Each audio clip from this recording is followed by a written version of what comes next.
का सवाल यह है कि ये दूसरे दूसरे गॉस्पल बुक्स में यीशु मसीह जो अपने चेलों को चुन रहे हैं उसका ऑर्डर ऊपर नीचे क्यों है, ये है?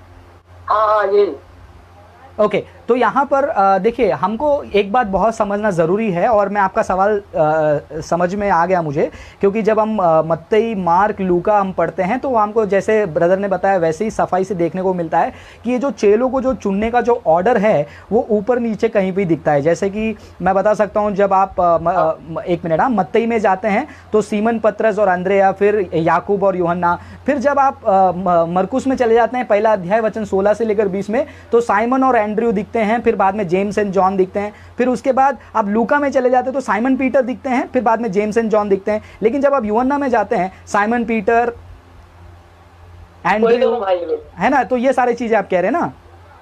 हाँ। ओके तो देखिए, जब भी हम गॉस्पल बुक को अप्रोच करते हैं हमको एक बात सफाई से समझना है कि ये जो मत्ती, मरकुस, लूका, यूहन्ना वो क्या कर रहे हैं, एक ही घटना को अपने अपने 4 एस्पेक्ट से लिख रहे हैं। तो यहाँ पर मेजर फोकस जो ये नहीं है कि चेलों को किस ऑर्डर में चुना है, वहाँ पर चेलों को जो है यीशु मसीह ने चुना है। तो एक व्यक्ति ने जो है अपना एक ऑर्डर बताया है, एक व्यक्ति ने अपना एक ऑर्डर बताया। इसका सिंपल आंसर यही है, मान लीजिए 4 हम दोस्त बाहर घूमने चले जा रहे हैं, ठीक है। अगर हम लोग 4 लोग बाहर घूमने जा रहे हैं, एक घटना हमने देखा है, तो आप देख सकते हो कि वो चारों व्यक्ति एक ही घटना को एक्सप्लेन करते हैं, लेकिन कोई व्यक्ति एक चीज को पहले बोल देता है, कोई व्यक्ति तीसरे चीज को पहले बोल देता है, कोई व्यक्ति पहला चीज को जो है लास्ट में बोलता है। लेकिन मेन मुद्दा क्या होता है, वहां पर वो घटना को एक्सप्लेन किया जाता है। तो ऐसे ही कई बार जो है न्यू टेस्टमेंट में मैथ्यू, मार्क, लूका, यूहन्ना में हमको काफी सीक्वेंस यहाँ वहां दिखती है। कभी देखो हम ये भी एक्सप्लेनेशन में देखते हैं, जब यीशु मसीह का पुनरुत्थान हुआ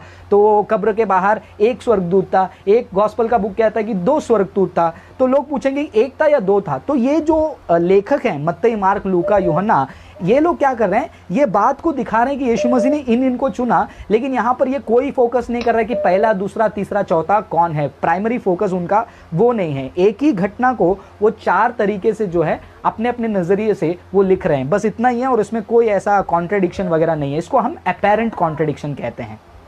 मेरे एक दोस्त थे, उन्होंने पूछा कि मतलब जब ये क्वेश्चन जब ये है तो किसको माने, मत्ती को माने कि यूहन्ना की बात माने? आप उनको बोलिए कि देखो मत्ती, मरकुस, लूका, यूहन्ना, चारों किताबों में अगर कोई ऐसा चेले के बारे में बोला है जो बाकी 3 किताबों में नहीं है तो प्रॉब्लम है। अगर कोई 2 किताब 4 चेलों के बारे में बात करती है जो दूसरे किताबों में मिसिंग है, तब प्रॉब्लम होती है। कॉन्ट्रडिक्शन का मतलब क्या होता है, एक किताब कहती है 4 और दूसरी किताब कहती है 5, इसको कॉन्ट्रडिक्शन कहते हैं। लेकिन अगर दोनों किताब 4-4 कहती है लेकिन सीक्वेंस ऊपर नीचे है, इसको हम कॉन्ट्रडिक्शन नहीं कहते हैं, इसको हम कहते हैं ऑथर का लिखने का तरीका। तो आपके दोस्त को आप बोल सकते हैं कि भाई साहब आप जो है मत्ती भी मान लीजिए, मरकुस भी मान लीजिए, लूका भी मान लीजिए, यूहन्ना भी मान लीजिए, क्योंकि यहाँ पर इतने ही 12 चेलों का ही सिलेक्शन के बारे में बात हुई है, ना कि 11, ना कि 13, ना कि 14। तो मेन फोकस यहाँ पर टोटल नंबर ऑफ चेले, यीशु मसीह ने उनको कैसे चुना, ना कि उनका ऑर्डर ऑफ कॉलिंग कैसा था। ठीक है, तो इसको हम क्या कहते हैं ना, इसको हम अपैरेंट कॉन्ट्रडिक्शन कहते हैं, जो कॉन्ट्रडिक्शन जैसा दिखता है लेकिन होता नहीं है। कॉन्ट्रडिक्शन मैं वापस से रिपीट करता हूं, कॉन्ट्रडिक्शन वो चीज होती है जो एक किताब में लिखी है जो दूसरे किताब में नहीं है, या फिर एक किताब की बात दूसरे किताब में उसका विपरीत है। लेकिन अगर एक ही बात को दोनों किताब थोड़ा अलग तरीके से एक्सप्लेन कर रही है बट मुद्दा एक है, तो उसको हम कॉन्ट्रडिक्शन नहीं बोलते हैं, ये ऑथर का नजरिया बोलते हैं।